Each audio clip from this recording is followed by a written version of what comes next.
Alright, so this is a quick little video to show us how we're going to draw in Corel the back for our lolly machine. There are a couple of things that you need to know. So you should have access to a little worksheet here, and there's 3 numbers you need to find before you can draw it. You need to know the internal width. So if we're looking at our Gumball machine, we might put a clamp on the bottom of it to put it into place to make sure that it aligns the way we need it to look. And we want to know the width from internal wall to internal wall. And then measure that.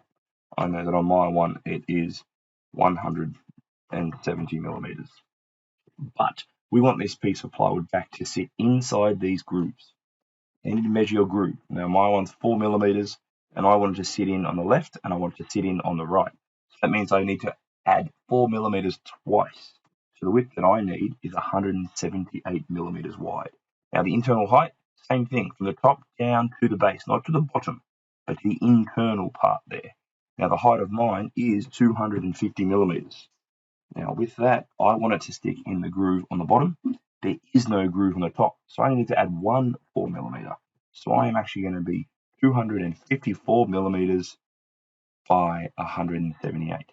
And there's one more measurement that we need. And if we scroll down, it's actually the distance from the top on that side piece to the top of the hole that you've cut out. So this is where the rod will stick through the handle, and we want to laser cut on our back. Now if we put our image too far down, it'll be covered by that rod and we're not going to see it. So it's very important we work out where that needs to be. So when I measure my one, that top down, I know that my distance is 70 millimeters. So I've got the internal width of 178, the height of 254, and the distance from that top down is 70 millimeters. So they're the 3 numbers that I need to know. Now we need an image.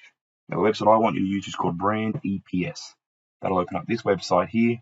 We can search for very impressive NRL teams like the West Tigers. So we search that up. It'll actually bring up Tigers from competitions from all over the world. Who knows what you got there? Detroit Tigers, whole range of stuff. But the most important one there is the West Tigers. So we are going to download here an EPS file, which is a file that's got a lot of information inside of it, so we can manipulate it the way that we need to in Corel Draw. If you just put in a JPEG or a bitmap, it's just not going to work for what we needed to do in Corel. So I've downloaded it. So I've downloaded it twice there, and now I've gone back to, well, now I want to use Corel Draw. Now, if you're using Corel Draw for the very first time, you need to download it on your school laptops from Company Portal. Now, it takes a little while to open up, and you need to search Corel Draw. It's a picture of a hot air balloon. You've got to download that. Now, once you've downloaded it, though, you need to be able to draw. If I draw this square now, it's red, it's a hairline, it's RGB. When you use it for the very first time, that will not be the case. So there's a different video that you'll need to watch. There's a website here, laser sgc tinyurl.com/sgc laser. That will open up a worksheet that you can go through, and it actually runs through how to set up Corel Draw so that when you draw, it is a hairline, it's red, that the sheet size, this giant rectangle here, is 1 meter by 600, which is the size of the college laser. So all that's very important when it comes to using the laser. Now, I'm going to go ahead as if you've already downloaded it, you've watched that video, and you're ready to go. Now, there's 3 numbers that you needed to have. Let's go back and check what those numbers were. 178 in width, 254 in height, and 70 millimeters down. So we're going to use this rectangle tool. We're going to click and drag and draw a rectangle. Now, if I have that lock button there, watch what happens. 178 millimeters wide, enter. That's the right width. The height, 254, enter. That's the right height. But look what happened to my width. Okay, so we can't have that. So we need to unlock it. Remove that ratio, and I'm making that 178. So that is the size of the back for my lolly machine. Now I want to put an image in, but I need to make sure I'm not going to have that image covered by that handle. So get the line tool. If you're using this for the first time, it might have the freehand logo. So you might be finding it hard to find the 2-point line tool. Click on that little triangle, 2-point line, and we want to click on that top there. Now I can draw this line all kinds of different angles, but if I hold down the shift, that'll allow me to draw a nice perpendicular line or quite parallel line to the top, which is what I'm after. I go back up to the top here, I get the point, and I make sure I've got just that line selected. Now I can move this around.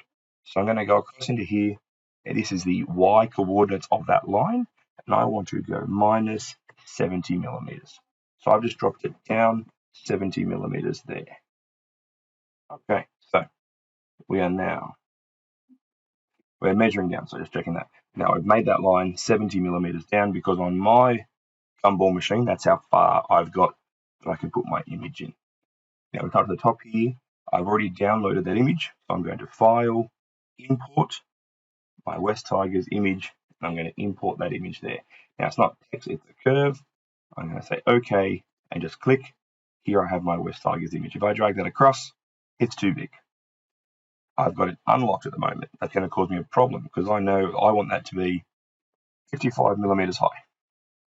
Squishes my image. Control Z. I now want to get the lock symbol, and I'm going to make this 55 millimeters. Now it's reduced that size in ratio that I want it to look like. Now I can put this, I can try find that center.